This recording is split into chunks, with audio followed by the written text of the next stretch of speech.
Hello. I figured we would do a quick little get ready with me because I am heading out today and we can talk about manifesting and creating yourself because we are in that time of year, are we not? In December when we start thinking about the holidays and whatnot, of course, but also New Year's resolutions. Normally, I'm not a big New Year's resolution person just because it feels rather arbitrary. And if you think about it, it's the middle of winter. I say winter because I'm in Miami, but you're in the middle of winter and you're thinking about new things that you want to accomplish starting in January. And that's just the Gregorian calendar. The astrological calendar starts with Aries season at the very end of March, beginning of April. So that makes more sense to me. But this year, I actually am feeling the New Year's resolutions, if you will, or at least a renewal of who I want to be in the next year. I'm using the Trader Joe's sunscreen, just the daily facial. I like this sunscreen because it's a dupe for the Supergoop, but it's got this silicone-y kind of a feel, so it's kind of like a makeup primer. I'm gonna just do something easy. So this is the Urban Decay pencil liner in Smoke. Look how little it is. Probably need to get a new one of these soon. I'm gonna use my mirror here. Can you see the mirror on camera? I don't know. Doesn't matter. Anywho, what I'm doing is I'm just really haphazardly putting it all over. And then I'm using this little brush. Any brush will do. Don't go crazy. Just to blend it out. Because I'm gonna go over this with an eyeshadow stick. And this is a trick I like to do just to give you more definition of the lashes. You can do this with either an eyeshadow stick. You can do it with regular powder eyeshadow if you want to start with a pencil like this, smudge it, and then put the powder on the top. Easy peasy. And I'm being so not precise with it. It really doesn't matter. And I really like this color because it is a matte pencil and true to the Urban Decay formula, very smudgy. So I am pulling it out a little bit, outer corner, and going up. Again, super smudge. Use your fingers. Do whatever. I did not put any eyeshadow primer on because I'm not doing any powder eyeshadow. I'm gonna tight line. Oh, this tickles my eyeballs. Eyeshadow stick. It's funny that I'm talking about remaking myself for the new year, and I'm gonna talk about an eyeshadow product that I've been using for a really long time. And in some ways it's very much tied to an older identity of mine. But anywho, this is the Kiko eyeshadow stick. Kiko is a brand from Italy. I stumbled upon this brand when I was actually in Italy in 2018 in Florence and bought a bunch of their stuff. And this is the only product of theirs that I've continued to repurchase. I think this is kind of a hero product for the brand.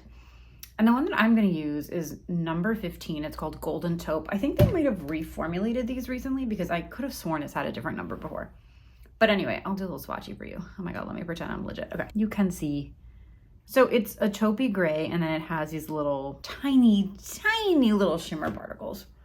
I am just gonna put this over the entire lid. I'm taking it up into the crease and I'm doing one eye at a time so that I have enough time to blend. And I don't know if you can tell, but you see there's like a tinge of that gray underneath and then the taupe over the top. The reason I love these eyeshadow pencils is because they're so creamy, they're so blendable, and they last. And they are so inexpensive compared to the Bobbi Brown and the Laura Mercier and the nude sticks. And I have all of those, and I have certain colors in those that I absolutely adore and I love. But this is just, you really can't beat it. And I like buying these from Ulta because they will have sales. So you can get these for $6, $9. I don't know how much they cost regularly. They're probably still way less expensive than the other aforementioned brands. So when I think about remaking myself for the upcoming year, it's really an identity shift at its core. Sure, there's habits and all of that, but it's the identity shift. Who are you becoming? Who is it that you want to be moving forward? And then what are her habits? What does she do? How does she dress? How does she move? How does she act? Do those things. It's really quite simple. I think we like to complicate it. And I was watching a video from Peter Crone. I love Peter Crone, where he was at a retreat or something. And this person was talking about how she was in a relationship 20 years ago and she still thinks about that relationship now. And she's close to 40 and she wants to have a family and get married and all that, but she's kind of still living in the past of this person. Throughout the course of this video, he made her understand, okay, well, when you're thinking about the past or you have this attachment to a different timeline, whether that's the past or even in the future, what you're doing is avoiding the now. And you're avoiding creating a state of presence with where you are right here, right now, and creating a connection with the current moment, because you don't want to be in the current moment. There's some level of avoidance with the current moment because it's not what you really want to be. And particularly when you think about the past, subconsciously, it's a justification for where you are currently, because you can look back and say, well, if this hadn't happened and this hadn't happened and this hadn't happened, then I wouldn't be where I am today. And when you're ruminating and you're stuck on those kinds of thoughts, it's really an excuse that your subconscious is giving you to remain right in feeling justified for where you are and continuing to stay there rather than actually moving forward, which would require you to get present, because that's the only time, space, reality that you have power, because the past isn't real. The past isn't real. It's not a place. You can't go visit it. Wow, this color is really nice. I think they reformulated this because this is really nice. I don't remember it being quite this smooth. I am so pleasantly surprised, and I'm gonna get back on the Ulta website and order some more. So the past does not exist. The past is not a place that you can visit. The past is not a location. It's literally an illusion. And so is the future, because the future hasn't happened yet. The only place that you have any measure of control and power is right now. But so many of us are running away from right now. We don't want to do the little tiny simple things that would connect us to right now because we feel like there's not as much of a payoff. You're still so focused on the future or on the past that you're not willing to really engage with the present. And what does it mean to engage with the present? It means that you are exactly where you are and you're owning where you are and you're owning your responsibility for where you are. That doesn't mean that you have to own responsibility for what other people do to you or how things play out, but you do have to own a certain level of responsibility in choosing to stay there, in choosing to direct your thoughts either behind you in the past or in front of you in the future instead of where you are right now. Engaging with the present means that you have some level of dialogue with the present. It's that you're noticing the present, that you are cultivating a sense of gratitude for the present. And so often we're in a state of just noticing what's not here that we have a really hard time connecting with what is here because we're just way too busy focusing on what isn't rather than what is. And when you're engaging with the present, it means that you are connecting with what is in this moment. And to realize that you are the author of your life and you are the one that can direct your thoughts. Your thoughts are not directing you. So how does that tie into goal planning for the future? It means that you are going to sit there and you're going to start analyzing, like, am I acting how this higher self version of me would act, yes or no? It's a very simple process. Let me explain to you what I just did on my face. I don't know if you really care or not, but I'm going to tell you anyway. This is the Neutrogena Radiant Cream Concealer. That's what I put underneath the eyes just because I have a little bit of dark circles, although they're getting better. I'm using this product from a Korean skincare brand, and honestly, it's changing things. Like, for real, I really see a difference, which is kind of surprising because, to be honest, I was a little skeptical going in. I was like, is this just TikTok selling me things or is this legit good? The other concealer I have on my face is the e.l.f.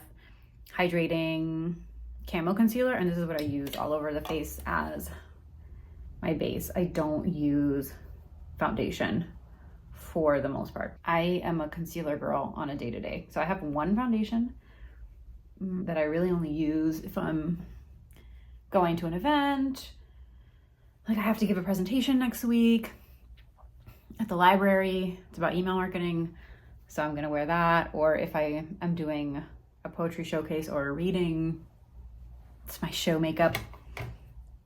Or like for Thanksgiving, I wore it on Thanksgiving, but other than that, I'm not really wearing foundation on a regular.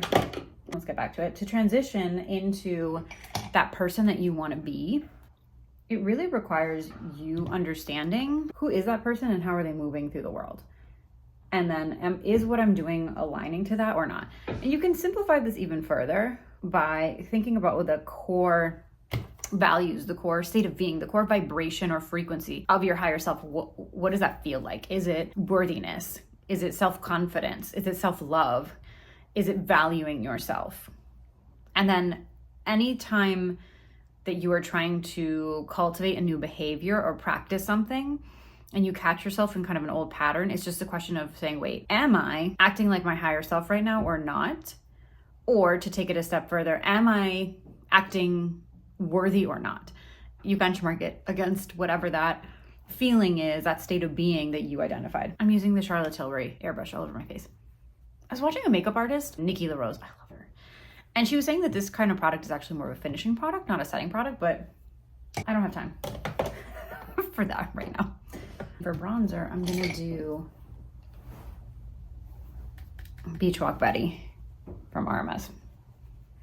Anyway, so it's really simple. We tend to overcomplicate things. If I want my main state of being to be confidence, am I behaving in a confident way or not? So when I'm having a thought that's, well, I'm not good enough, or this isn't good enough, or nobody's gonna care, or I shouldn't say that, or no, I shouldn't go for that, that's not confident. So then you just reframe. You don't have to beat yourself up about it. You don't have to go down a rabbit hole. You don't have to spiral. You just need to reframe from that point. No, okay, noted. Let's shift gears. It's really that simple. For blush, I'm going into the Mario, what is this called? Mauve? Ooh, that looks way more intense on camera than it does in real life. Although I am an over blusher, for sure. We will not deny. It looks so crazy. On the camera, it's really not that intense in real life. And I'm gonna do my little trick in a second to just sort of take everything down. Don't you hate when you're doing your makeup and these little pelitos are just like, and I'm like, can you not? Can you just behave? Why are you getting stuck on everything? It drives me insane. What I'm focusing on is really stepping into the identity of who I wanna be and then moving like her. So the person that I'm becoming, right? She's at a certain income level. How would she move? The person that I'm becoming is taking specific actions based on what her dreams are. This is what she wants. These are the actions that she would be taking if that were already a reality. How is she moving? What is she doing? I'm stepping into the action now. I think that that's a really key distinction for most manifestation techniques. You cannot deny the fact that there is an action required, no matter what it is that you're trying to manifest. And it's not about forcing. I think that's the difference. It's that you're still moving, but the way that you're moving is from a feeling of relief, ease, comfort, satisfaction, knowing that things are already done and taken care of, versus a feeling of, I gotta make this happen. I need to force this to happen. So if you're trying to manifest a job, as you're sending resumes, having interviews, talking to people, are you moving through that process as if it's already a done deal? With that certain level of confidence, with that certain level of ease, knowing it's already done? Or are you moving through it as in, I have to make this happen, I need this to happen, I need you to set up the meeting, even the way that you send an email. How are you creating, and from what state of being are you creating? Because if you were in that identity of the person who already has the job, right, your higher self who already has the job, she's not freaking out. She's not sending emails like, I got please.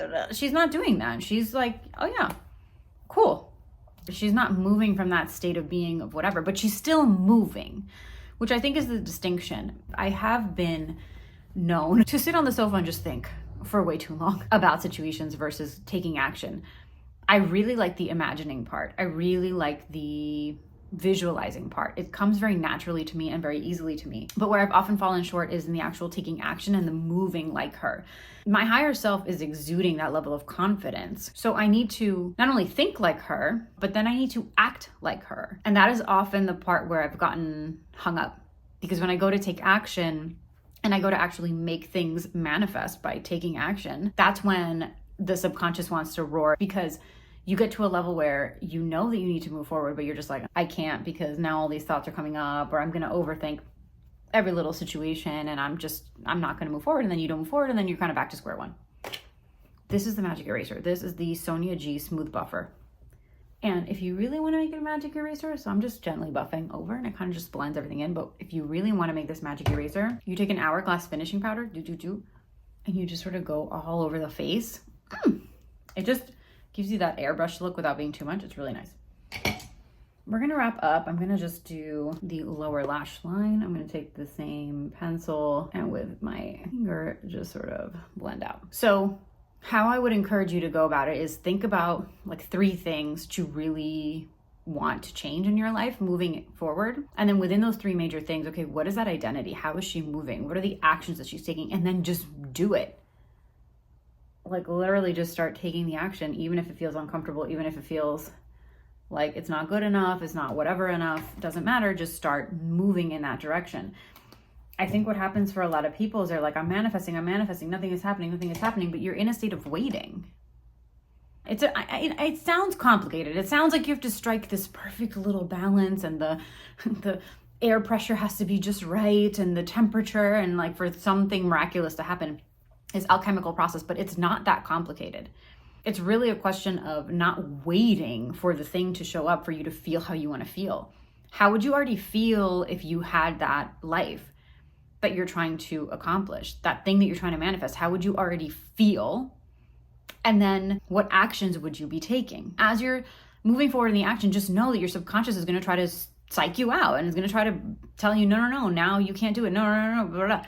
You have to push through that because those beliefs, and I've heard Bashar talk about this, Bashar is a spiritual teacher, the negative beliefs are designed to perpetuate themselves. So it's almost like it gets worse before it gets better with the subconscious thoughts. Like your subconscious negative beliefs will try to entrench themselves even more and make you even more fearful before something actually happens, because that's like their last ditch effort. It's like, oh my God, she's actually taking action. Oh my God, she's actually moving forward. Like, mayday. And so they ramp it up. And so you just have to recognize, wait, if my higher self person that already has this state that I want to get to, already has these things, if she feels confident, happy, full of love, worthy, blah, blah, blah, are these thought patterns in line with that? No. Okay, so we're going to reframe and that's it.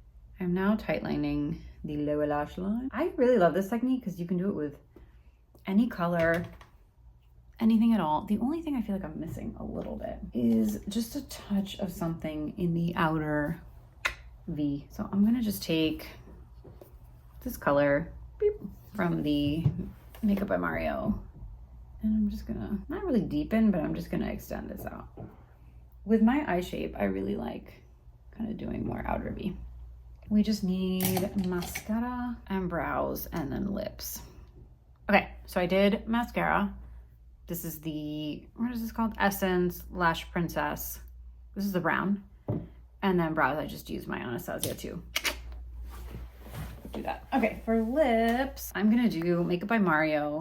This is the shade Johnny, which is very similar to Pillow Talk. I feel like I'm in the minority, but I don't love the Charlotte Tilbury pencil formula. I actually prefer the Mario one. When you use the Charlotte Tilbury lip pencils, the colors are phenomenal, but what I find is if you layer it too much on top of itself, it almost gets crumbly and it sets so fast. I really think it's designed more for a matte or a satin lipstick because I've used them and then put something like a gloss over the top, but it doesn't really meld together that well. For lips, I'm doing Merit. This is the shade Baby.